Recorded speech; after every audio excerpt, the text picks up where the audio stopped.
시편 107편입니다. 43절에 이르는 긴 시인데요. 여호와께 감사하라라는 제목으로 우리가 서로 은혜를 나누고자 합니다. 그림 한 장 보겠습니다. 한 여인이 긴 머리를 내려뜨리고 그리고 하얀 색깔의 복장 입을 여인이 아마 머리를 자르려는 듯한 모습의 그림입니다. 이 그림은요, 오헬리라고 하는 작가가 단편 소설로 쓴 크리스마스 선물에 나오는 이야기의 줄거리를 담은 한 장의 그림입니다. 그 오헬리의 단편 소설 크리스마스 선물에는요, 아주 사이가 좋고 행복한 부부의 이야기가 거기에 쓰여져 있습니다. 저 그림의 주인공은 델라라고 하는 이름을 가진 주인공 여인입니다. 남편의 이름은 짐이죠. 근데 이 사람들은 굉장히 가난한 부부였습니다. 근데 그 소설에 보면은 그 가난 중에도 어려운 중에도 사랑과 행복을 만끽했던 부부였어요. 성탄절이 되었습니다. 이 두 부부는 서로 생각을 하죠. 남편에게, 아내에게 무슨 선물을 줄까? 근데 남편에게는 유일하게 자기에게 비밀처럼 여겨지는 좋은 물건이 하나 있었는데요. 할아버지 때로부터 이어받던 회중시계 하나였습니다. 근데 그 회중시계는 오랜 동안 보관하다 보니까 줄이 없어요. 그래서 동그란 시계만이 있어서 호주머니에서 넣었다 뺐다 하는 회중시계였습니다.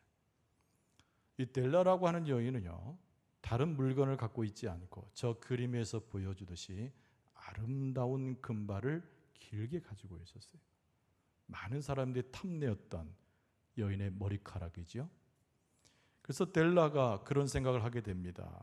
내가 어떻게 남편에게 조그만 선물이라도 할까? 가진 것은 저 금발, 긴 머리의 아름다운 금발뿐이었습니다. 그런데 여인의 눈에 하나 들어온 상품이 있었어요. 좋은 보석 가게에서 회중시계에 번쩍번쩍 빛나는 고급 줄이 눈에 띄었습니다. 그래서 줄을 사다가 남편에게 선물할 것을 생각을 했어요. 그리고 자기가 그것을 맞바꿀 것은 유일하게 자기의 긴 아름다운 금발머리뿐이었습니다. 이것을 팔았습니다. 그리고 나서 시계줄을 사게 되죠. 여인이 집에 왔습니다. 성탄의 선물로 남편에게 고급스러운 시계줄을 내놓았습니다. 근데 남편의 얼굴이 사색이 되었어요.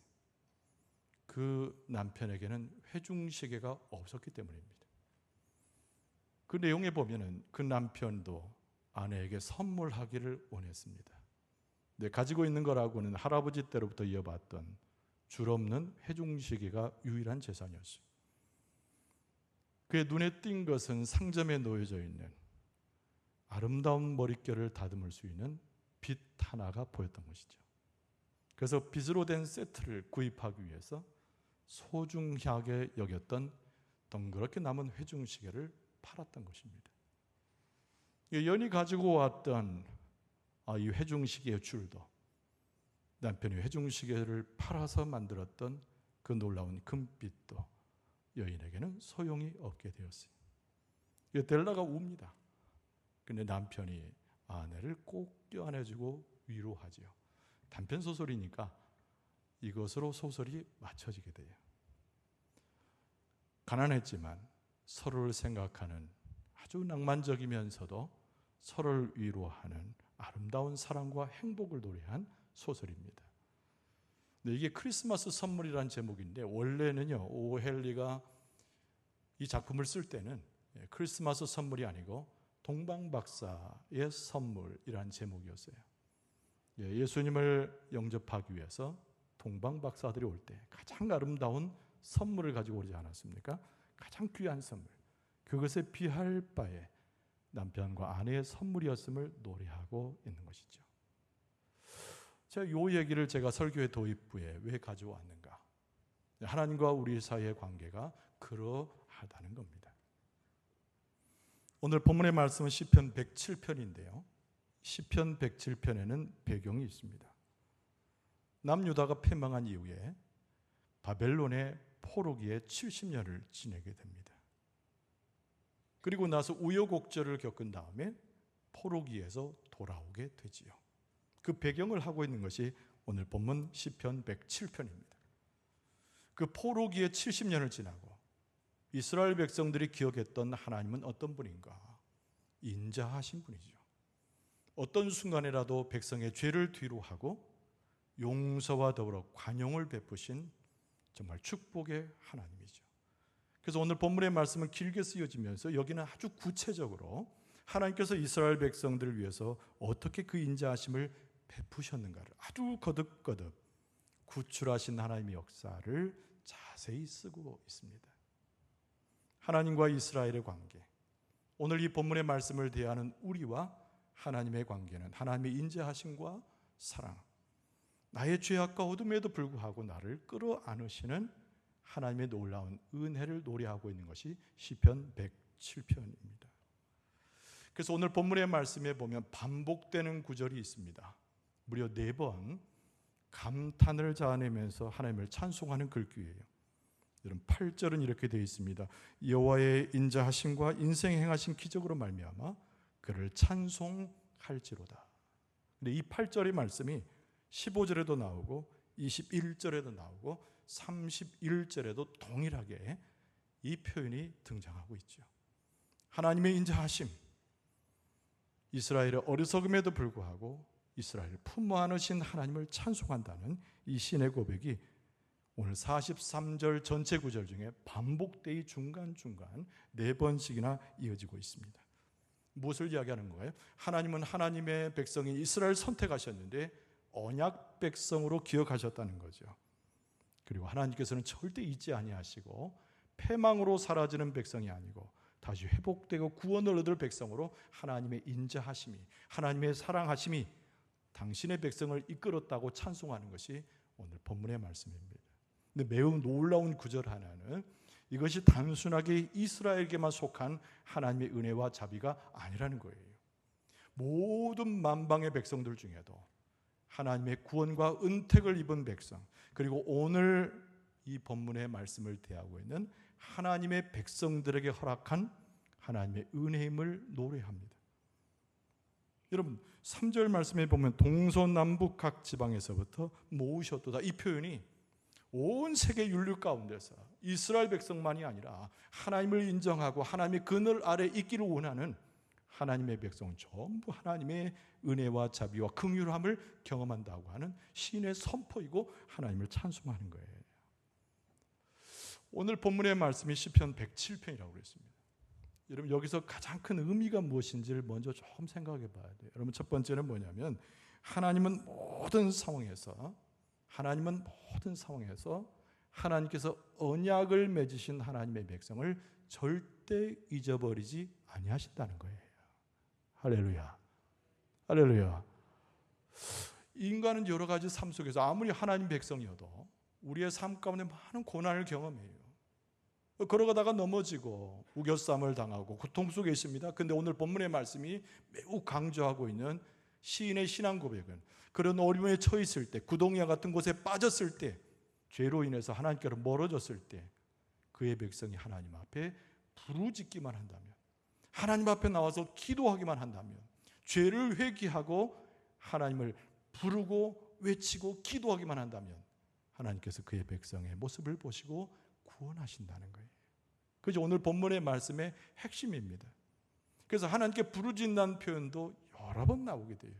하나님의 구원의 역사를 이야기하기 전에 이 시인이 고백하고 있는 것은 우리가 어떤 환경에 있든지, 심지어는 바벨론의 포로 기간에 있었던 이스라엘 백성들처럼 아무것도 보이지 않는 세월을 살아도 하나님께 부르짖기만 하면 하나님께서는 언약의 백성을 기억하셔서 그의 기도를 들으시고 환경을 조성하시고 심령을 인도하셔서 구원하신 하나님이 우리 하나님이시다. 이게 오늘 본문의 말씀의 매우 중요한 주제예요. 그래서 하나님의 영광을 구한다는 것은, 하나님의 은혜 가운데 믿음의 생활을 한다는 것은 우리를 구원하시는 하나님을 철저히 신뢰하고 붙드는 것, 그것이 바로 믿음이고 하나님의 언약 백성에 취할 당연한 태도임을 오늘 시편 기자는 강조하고 있습니다. 자, 오늘 본문의 말씀으로 우리가 들어가기를 바라는데, 여러분, 첫 번째는 뭐냐면 구원받은 자, 하나님 안에서 구원받은 자는 하나님 아래에서 소망을 가질 수 있어요. 할렐루야. 우리는 구원받은 자예요. 믿습니까? 우리는 하나님의 언약 백성인 줄 믿습니다. 그래서 우리가 어떤 삶의 경우에 있든지 우리는 하나님을 향해서, 여호와 하나님을 향해서, 구원자 되신 하나님을 향해서 우리는 소망을 가질 수 있어요. 그래서 오늘 본문의 말씀 1절로부터는 하나님을 찬송하면서 이 시를 시작합니다. 여호와께 감사하라. 그는 선하시며 그 인자하심이 영원하미로다.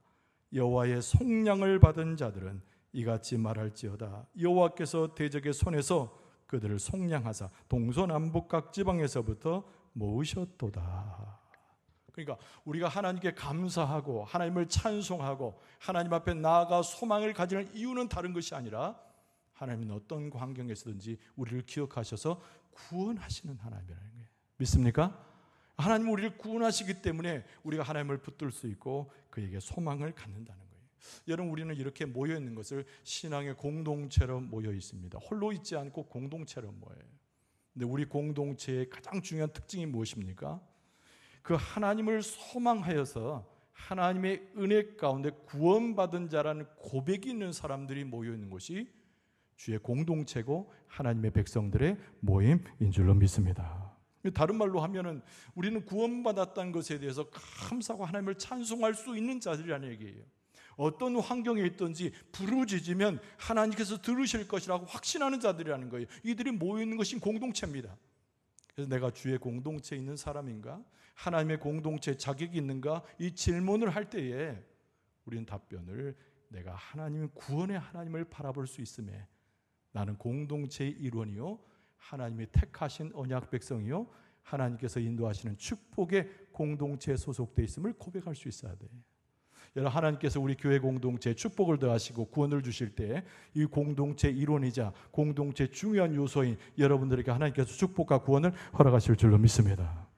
그런데 여러분, 우리가 하나님을 계속 신뢰하잖아요. 하나님의 역사에 감사하잖아요. 끊이지 않는 하나님과의 관계 가운데서 단절될 수 없는 하나님과의 관계를 이어주는 매우 중요한 요소가 있습니다. 한번 따라서 합시다. 하나님은 언제라도 나를 긍휼히 여기십니다. 그렇죠. 나는 하나님을 잊어버렸다가 하나님을 떠났다가 죄 가운데 있다가 왔다 갔다 해요. 하나님은 끊임없이 여전히 그 자리에 계셔서 우리를 돌보시는데 어떤 심령을 가지고 우리를 돌보시냐면 우리를 긍휼히 여겨주셔서 우리를 돌보셔요. 그래서 하나님과의 관계가 우리가 끊어지지 않습니다. 그 언약 관계에 있는 하나님의 우리의 관계가 끊어지지 않아요. 그래서 에베소 2장 4절에서 5절에 보면은 긍휼히 풍성하신 하나님이 우리를 사랑하신 그 사랑을, 그 큰 사랑을 인하여 허물로 죽은 우리를 그리스도와 함께 살리셨고 너희는 은혜로 구원을 받은 것이라. 할렐루야. 하나님 우리를 긍휼히 여기셨어요. 예수 그리스도를 보내시기까지 우리를 긍휼히 여기시고 사랑하셨기 때문에 죄 가운데 들어가서 사망의 그늘에 놓인 우리들을 품어 안으시고 우리에게 축복을 주시고 구원을 주셨다는 거예요. 그래서 우리가 하나님 앞에 감사할 때, 하나님을 찬송할 때 이스라엘 백성들이 그러했던 것처럼 우리를 긍휼히 여기시고 우리를 붙드신 하나님의 사랑을 꼭 기억해야 됩니다. 여러분, 하나님께서 우리 교회를 기억하실 때 여러분의 가정을 기억하시고 여러분 삶을 기억하셔서 긍휼과 자비와 사랑과 구원의 은총으로 함께 하시는 줄로 믿습니다. 오늘 본문의 말씀의 두 번째 주제가 뭐냐면 구원받은 자의 체험을 낱낱이 기록하고 있는 오늘 본문의 말씀입니다. 43절 꽤 길잖아요. 근데 1절에서 3절까지는 감사와 찬송으로 시작하고 있지만 4절에서 무려 32절까지 하나님의 구원을 받은 자들의 체험에 대해서 여러 단계로 표현을 하고 있다는 겁니다. 하나의 그림 같은 거예요. 근데 각각의 그림에 매우 중요한 것이 있습니다. 아까 언급한 거죠. 하나님께서 언약으로 세운 백성은 망하지 않도록 붙들어 주신다는 거예요.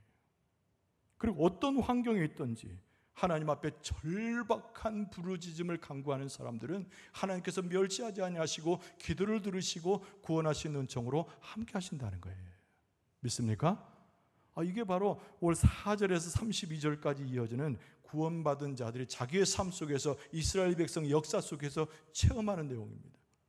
여러분, 그러면 이 4절에서 32절까지 들어오는 이 구원받는 자들의 체험이 무엇일까? 여러분, 세 가지가 있어요. 여러분, 첫 번째는 뭐냐면은 하나님께서는 당신의 백성의 영혼을 만족시킨다는 겁니다.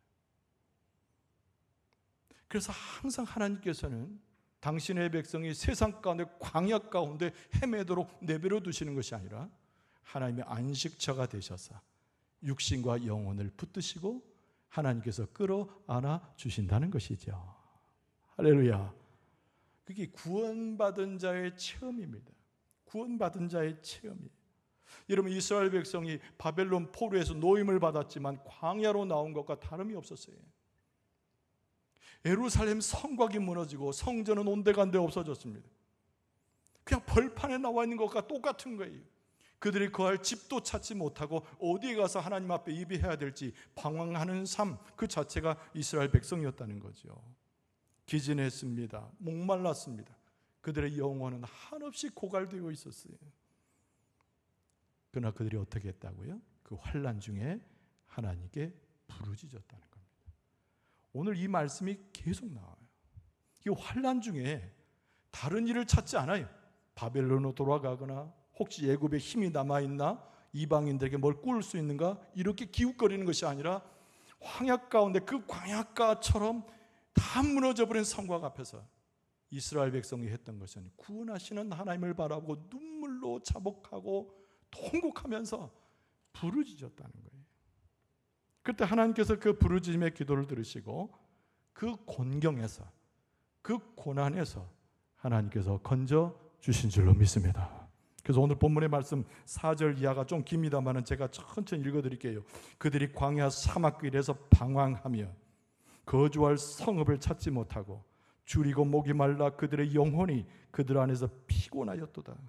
이에 그들이 근심 중에 여호와께 부르짖음에 그들의 고통에서 건지시고 또 바른 길로 인도하사 거주할 성읍에 이르게 하셨도다. 여호와의 인자하심과 인생에 행하신 기적으로 말미암아 그를 찬송할지로다. 그가 사모하는 영혼에게 만족을 주시며 줄인 영혼에게 좋은 것으로 채워주심이로다. 할렐루야. 이스라엘 백성이 뭘 잘한 거 있어요? 온통 죄악 때문에, 하나님을 멀리 떠난 우상 때문에 그들이 바벨론에 끌려가지 않았습니까? 헐벗고 굶주리고 아주 거짓골로 해서 예루살렘에 돌아왔어요. 그런데 그들이 할 수 있는 유일한 방법은 하나님을 향하여, 구원의 하나님을 향하여 부르짖은 거예요. 오늘 말씀에 시편 기자가 우리에게 강조하고 있는 것처럼 하나님께서는 그 기도를 무시하지 아니하시고 그 기도를 뿌리치지 아니하시고 언약 백성을 기억하셔서 그 기도를 들으셨는데 모든 것을 건지하게 하시고 회복시켜 주시고 하나님의 축복을 그 위에 내리셨다. 할렐루야. 그거예요. 그래서 구원받은 자의 첫 번째 체험은 영혼이 만족하게 되며 거할 집도 찾고 하나님 안에서 안식을 누려서 광야로부터, 고통으로부터 벗어나 하나님의 은택을 누리게 됐다는 거죠. 여러분, 예수 그리스도야말로 하나님의 구원의 최고의 모습 아니겠습니까? 하나님께서 직접 내려오셨어요. 하나님께서 직접 내려오셔서 그 목적이 무엇입니까? 유리하고 방황하고 세상에서 죽어져가고 사망으로 치닫는 우리들을 구원하시는 거죠. 그래서 예수님께서 제자들과 더불어 많은 사람들에게 이렇게 선포하셨습니다. 마태복음 11장 28절 이하에 수고하고 무거운 짐진 자들아 다 내게로 오라. 내가 너희를 쉬게 하리라. 나는 마음이 온유하고 겸손하니 나의 멍에를 메고 내게 배우라. 그리하면 너희 마음이 쉼을 얻으리니 이는 내 멍에는 쉽고 내 짐은 가벼움이라 하시니라. 할렐루야. 무겁고 수고하고 무거운 짐진 자들이, 우리의 집이 어디 있는가? 우리의 곤고함으로부터 누가 우리를 해방시켜 주겠는가? 인생의 수고로움이 나를 억누르고 내 삶의 좌절을 가져올 때 우리는 어디로 가는가? 예수님께서 초청하시잖아요. 수고하고 무거운 짐자라 어디로 오라? 다 내게로 오라. 할렐루야. 그렇죠. 그래서 마음이 쉼을 얻는다는 선포를 하나님이신 예수 그리스도께서 선포하신 거예요. 오늘 이 성경 말씀이 구약의 말씀이요 시편 말씀이지만 그 모든 괴를 같이 하는 겁니다. 아까 말씀처럼 하나님의 언약 백성, 동서남북으로부터 오는 모든 세계와 시대를 초월하여 하나님의 백성들에게 다 미쳐주는 하나님의 구원의 역사인 것을 우리에게 가르쳐 줍니다. 여러분, 정처 없이 방황하고 있는 것이 우리의 모습인가요? 아니면 어릴 때 나는 내버려져 가지고 아무도 나를 돌아보지 않고 나는 소외된 자로 죽어져 가는 것처럼 내 삶이 느껴질 때 있습니까? 여러분, 오늘 이스라엘 백성들처럼 예수님 앞에 서 있는 수많은 제자들처럼 하나님께 부르짖으면 외면치 아니하시고 붙잡아 주시고 영혼을 새롭게 하시고 하나님의 참된 안식과 기쁨을 되찾게 하실 줄로 믿습니다. 여러분, 구원받은 자의 두 번째 체험이 뭐냐면은 우리 안에 악한 것들이 얼마나 많은지 몰라요. 요새와 같습니다. 그것을 무너뜨려 주시는 하나님의 구원의 은총이에요. 14절이 그 말씀을 이야기하는데 우리 안은 견고한 진이 있습니다. 난공불락의 성과 같아요. 이 악한 성이 말이죠, 우리의 힘으로 안 됩니다. 육체의 힘으로 해결할 수 없어요. 하나님께서 우리에게 다가오셔서 우리 안에 있는 악한 요새와 같은 난공불락의 그 성진을 파해 주신다는 거죠. 그래서 오늘 14절 말씀에 흑암과 사망의 그늘에서 인도하여 내시고 그들의 얽어맨 줄을 끊으셨도다. 할렐루야. 우리는 끊을 수 없어요. 우리는 해결될 수 없어요. 우리 스스로 무슨 힘이 있습니까? 죄인된 자가 심판받아서 사망의 일을 우리 존재가 어떻게 우리 문제를 해결한단 말입니까? 근데 언약 백성이 되고 우리를 기억하신 하나님께서 한 사람 한 사람을 다 기억하셔가지고 우리 안에 있는 죄를 송두리째 뽑아내시는데, 오늘 시인은 뭐라고 얘기했냐면 얽어맨 줄, 우리를 죄악 가운데 얽어맨 줄을 우리는 스스로 끊을 수 없는데 하나님께서 그 줄을 끊어주셨다. 할렐루야. 그러니까 말 그대로 죄에 사로잡혀 있는 거예요. 여러분, 이스라엘 백성이 70년간 바벨론 포로에 있었던 기억이 그들에게 트라우마처럼 남아있지 않겠습니까? 감옥에 갇혀있고 청동으로 된 구리에 의해서 얽어매지고 쇠사슬에 묶여져 있을 때 그들의 그 노예의 상태에서 얼마나 치를 떨었겠습니까? 하나님을 멀리 떠나면 떠날수록 그들의 죄악이 깊으면 깊을수록 바벨론에 의해서 징계를 받아서 그들이 고통에 드는 게 톡 찌우고 더 힘들었지 않았겠습니까?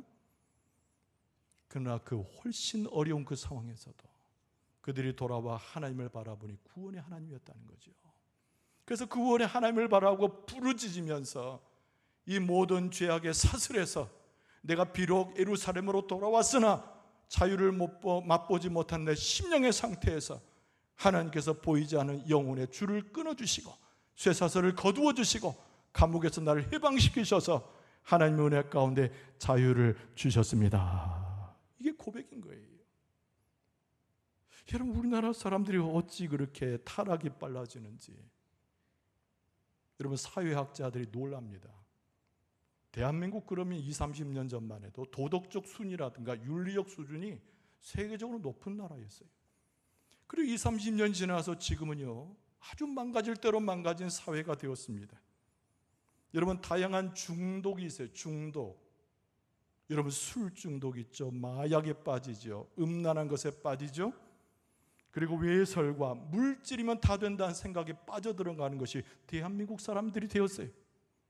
그래서 그 중독의 순위를 통계적으로 보면은 세계적으로 1, 2위를 불명예스럽게 차지하는 백성이 우리나라 사람들이 되었어요. 미국보다 더 타락했습니다. 저 공산권의 어떤 나라보다 더 타락했습니다. 중동에 있는 나라는 말할 것도 없어요. 대한민국이 중독 가운데 그 심령이 찌들어져 가지고 지금 현 세대뿐만 아니라 우리 다가오는 다음 세대들조차도 그 심령이 완전히 망가져 가지고 사탄에 붙잡힌 바 되어서 사탄의 쇠사슬에 매인 바가 돼 가지고 이스라엘 백성이 바벨론에서 70년의 포로의 노예 생활을 하는 것처럼 사탄에 붙들려 가지고 살아가는 것이 우리나라 백성이 되었다는 거예요. 이 중독을 해결할 자가 없어요. 걷잡을 수 없이 타락하고 그 타락의 끝이 어디까지 아무도 예상할 수 없는 이 고통의 세월을 우리가 지내고 있다는 거예요. 그러나 여러분, 하나님께서 우리의 부르짖음을 들으시고 우리를 불쌍히 여기실 때 이 죄악의 사슬과 중독마저도 끊어내어 주실 줄로 믿습니다. 오늘 본문의 말씀 19절과 20절을 보세요. 이에 그들이 그들의 고통 때문에 여호와께 부르짖음에, 계속 나옵니다. 부르짖는단 말이에요. 그가 그들의 고통에서 그들을 구원하시되 그가 그의 말씀을 보내어 그들을 고치시고 위험한 지경에서 건지시는도다. 여러분, 하나님의 은총이 우리 교회 가운데 충만하고 여러분의 가정에 충만하고 개인의 삶에 충만할 때 이 지역을 고치고 이 나라를 고치고 하나님의 백성들의 세계를 고쳐서 인도해 주실 줄로 믿습니다. 구원받은 자의 체험에 대해서 오늘 본문의 말씀은 하나 더 추가하고 있는데, 그것이 뭐냐면 폭풍을 잠잠케 하시는 하나님이에요. 인생의 폭풍이죠. 따라서 합시다. 하나님께서는 인생의 폭풍을 잠잠케 하시는 우리 하나님이십니다. 할렐루야. 우리 하나님이에요. 나의 하나님, 나의 하나님. 우리 하나님, 나의 하나님. 여러분, 시편 기자가 오늘 23절에서 32절에 꽤 긴 구절로 이 부분을 할애해서 표현하고 있습니다. 하나님은 어떤 분이신가? 폭풍과도 같은 우리 인생의 경량 속에서 우리를 구원해내시고 폭풍을 잠잠케 하신다는 거예요. 폭풍을 누가 잠잠케 합니까? 이 세상에 그 누가? 근데 오늘 분명히 말씀하기를 폭풍을 잠잠케 하신 분이 하나님이세요. 그래서 23절 말씀에 보면 베드름 바다에 띄우며 큰 물에서 일을 하는 자는 여호와께서 행하신 일들과 그의 기한 일들을 깊은 바다에서 보나니. 바다에 나갔어요. 큰 물에서 일을 하는 사람들이 보는데 그 바다에서 뭘 경험하냐면 폭풍 속에 다가오시는 하나님을 보는 거죠. 그래서 24절이 여호와께서 행하신 일들과 그의 기한 일들을 깊은 바다에서 본다는 거예요. 어려움 속에, 고난 속에, 폭풍과 같은 세월 속에 하나님의 역사를 보는 영안도 열려지게 될 줄로 믿습니다. 근데 오늘 본문의 말씀은 우리가 흔히 우리가 생각하는 인생 속에서 만나는 고난, 고통의 의미로서의 폭풍이 아닙니다. 오늘 이 본문의 말씀을 잘 봐야 되는데 여기에서 나오는 폭풍은요, 이 바다에 일어나는 엄청난 일이 묘사되고 있어요. 오늘 본문의 말씀에 흉폭한 파도가 일어나는 장면을 아주 시적으로 표현하지만 실제로 묘사하고 있는데, 이 폭풍은 우리가 살다가 그냥 그렇게 우연히 만나는 그런 폭풍이 아니에요. 오늘 본문의 말씀은. 그럼 무슨 폭풍이냐? 하나님의 진노로서의 폭풍이라는 거예요. 하나님은 폭풍을 거두시기도 하고 하나님은 폭풍을 다스리기도 하고 예수 그리스도의 모습 속에서 이미 보이지 않았습니까? 마귀 사탄이 우리를 넘어뜨리기 위해서 폭풍을 일으키기도 해요. 우리를 시험하여 넘어뜨리기 위해서 악한 세력이 우리를 넘어뜨리기도 해요. 그러나 오늘 본문의 말씀은 그 내용이 아니고 하나님께서 우리의 죄악과 우리의 연약함을 보시고 어리석음을 보시고 하나님께서 일으키시는 하나님의 진노로서의 폭풍이라는 겁니다. 그래서 목적이 있는 폭풍이다 이렇게 말하죠. 왜 하나님께서 우리의 삶에 사탄 권세도 아니고 우리가 우연히 만나는 것이 아니고 하나님께서 우리의 폭풍을 몰아가지고 우리에게 왜 고난을 주시는가, 이걸 한번 묵상해 보라는 겁니다. 25절 말씀해 보니까 여호와께서 명령하신 즉 광풍이 일어나 바다 물결을 일으키는도다 이렇게 썼어요. 이게 광풍이 저 멀리서 오고 뭐 악한 자들이 몰아주는 것이 아니라 하나님께서 명령하셨다라고 25절에 나옵니다. 아무도 해결할 수 없지요. 사람도 해결 못하고 어떤 영적 세력도 심지어는 이 천사들도 해결할 수 없는 거예요. 하나님이 하신 일이니까. 근데 무섭습니다. 너무 무서운 거예요. 26절에 보면은 그들이 하늘로 솟구쳤다가 깊은 곳으로 내려가니 그 위험 때문에 그들의 영혼이 녹는도다. 그들이 이리저리 구르며 취한 자같이 비틀거리니 그들의 모든 지각이 혼돈 속에 빠지는도다 그랬어요. 그 폭풍이 있는 장면을 묘사하는 거예요. 아무도 범접하지 못해, 아무도 방해할 수 없어요. 하나님이 하고 계시니까. 근데 그것이 누구에게? 하나님 백성에게 임할 때가 있다는 거예요. 근데 아까 드린 말씀처럼 이 폭풍에는 목적이 있다고 그랬어요. 하나님께서 폭풍을 그냥 이렇게 장난으로 일으키신 게 아니잖아요. 우연히 폭풍 치는 것을 그냥 내버려 두신 것이 아니잖아요. 하나님께서 폭풍을 몰고 오신다는 목적이 있습니다. 여러분, 첫 번째 목적이 뭔가 아니에요. 우리가 그 고난의 폭풍 속에서 우리의 삶이라고 하는 것이 하나님의 자비와 은혜가 아니면 살아갈 수 없음을 가르치기 위함인 거예요. 그래서 고난이 때로는 유익한 거예요. 폭풍 속에 내가 들어가도 폭풍우가 유익한 게 아니라 하나님의 은혜와 자비를 구하여 부르짖을 수 있다면 그 자체의 환경이 유익할 수 있는 거예요. 28절 말씀에 되어 있습니다. 이에 그들이 그들의 고통 때문에 여호와께 부르짖으며 그랬어요. 그의 고통 때문에 여호와께 부르짖으며 그가 그들의 고통에서 그들을 인도하여 내시고 광풍을 고요하게 하사 물결도 잔잔하게 하시는도다. 그들이 평온함으로 말미암아 기뻐하는 중에 여호와께서 그들의 바라는 항구로 인도하시는도다. 기도하게 하려고 그러는 거예요. 그 고통 속에서 죽음으로 내던져지라고 하신 것이 아니고, 그 고통 속에서 우상을 붙들고 있으라는 소리가 아니고, 영 아니고 귀가 열려가지고 하나님이 내리신 폭풍임을 알고 내 죄 때문에 내가 하나님을 멀리 떠났으므로 하나님의 진노가 내게 왔음을 깨닫고 그 고통 중에 하나님께 부르짖게 하기 위해서 하나님께 고통 그 폭풍을 일부러 보내시기도 한다는 거예요. 모든 것을 잃어버릴 때에 하나님께서 부르짖는 기도를 통해서 하나님의 은혜와 자비로 더불어서 무엇을 우리로 하여금 깨닫게 하실까요? 하나님의 반전은 모든 능력의 유일하신 분은 하나님이시고, 어떤 상황에도 격려할 수 있는 분도 하나님이시고, 위로하시고 역사의 주관자는 오직 하나님이심을 드러내기 위함인 줄로 믿습니다. 여러분, 그러니까 다른 거 두려워하지 마세요. 세상을 두려워할 필요 없습니다. 세상에서 힘 있는 자를 두려워할 필요 없고, 심지어는 사탄 마귀가 우리를 건드려 할 때도 두려워할 필요가 없어요. 우리가 두려워할 유일한 대상은 하나님밖에 없어요. 내가 죄악 가운데 있을 때 이 죄에 대해서 묻고 진노하시는 하나님을 두려워할 줄 알아야 돼요. 모든 능력의 근원도, 모든 능력을 가진 최대의 능력도 사탄에게서 오는 것이 아니고 세상에서 오는 것이 아니고 하나님이 유일한 능력자이심을 고백하고 믿고 부르짖어야 될 줄로 믿습니다. 그걸 가르치기 위해서 하나님께서 일부러 갈릴리 바다에 그 폭풍을 일으키셨던 하나님의 역사처럼 이스라엘 백성이 그 광야에 넘쳐나는 그 예루살렘 성에 파괴된 곳에 내버려 두셨던 것처럼 오늘 우리가 구렁텅이에 있어도 그 하나님의 능력을 믿고 신뢰하고 하나님 앞에 나오도록 하려고 하나님께서 폭풍의 진도를 허락하시는데, 어떻게 하면?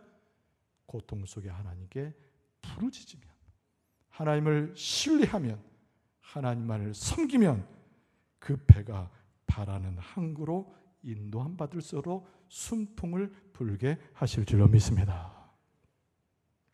오늘 본문의 말씀의 가장 중요한 결론은 어딜까요? 이건 당연히 43절이죠. 이 43절 말씀은 우리에게 뭐라고 가르쳐 줍니까? 지혜 있는 자들은 그랬습니다. 지혜 있는 자들은 이러한 일들을 지켜보고 여호와의 인자하심을 깨달으리로다. 할렐루야. 하나님이 주신 지혜로 충만할 수 있기를 바랍니다. 깨닫는 은혜가 있을 줄로 믿습니다. 부르짖어 간구할 수 있는 하나님의 백성의 최고의 은택을 누리게 될 줄로 믿습니다. 하나님의 역사를 깨달을 줄로 믿습니다. 그래서 오늘 시인은 지혜 있는 자들은 이러한 일들을 다 보고 구원받은 자의 체험의 모든 삶을 지켜보고 여호와의 인자하심을 깨닫게 될 것이다. 그러면서 부르짖는 것 잊지 말아라. 어떤 상황에도 감사하는 것도 잊지 말아라. 하나님을 찬송하여 높여드리는 곳에 우리의 살 길이 있고 진정한 축복이 있음을 가르쳐 줍니다. 8절이 오늘 4번 반복되는 8절은 여호와의 인자하심과 인생에 행하신 기적으로 말미암아 그를 찬송할지로다. 우리의 입술, 우리의 삶, 어떤 환경에 있든지 우리의 모든 심령과 입술을 모아서 하나님을 찬송할 수 있기를 바랍니다. 감사할 수 있기를 바랍니다. 하나님의 은택을 입을 수 있기를 바랍니다. 하나님을 바라보면서 굳센 믿음을 가지고 어떤 환경 고난에 있어도 구원하신 하나님의 은총을 따라 승리할 수 있는, 하나님을 찬송할 수 있는 여러분과 저의 모습 되어줄 수 있기를 주의 이름으로 축원합니다.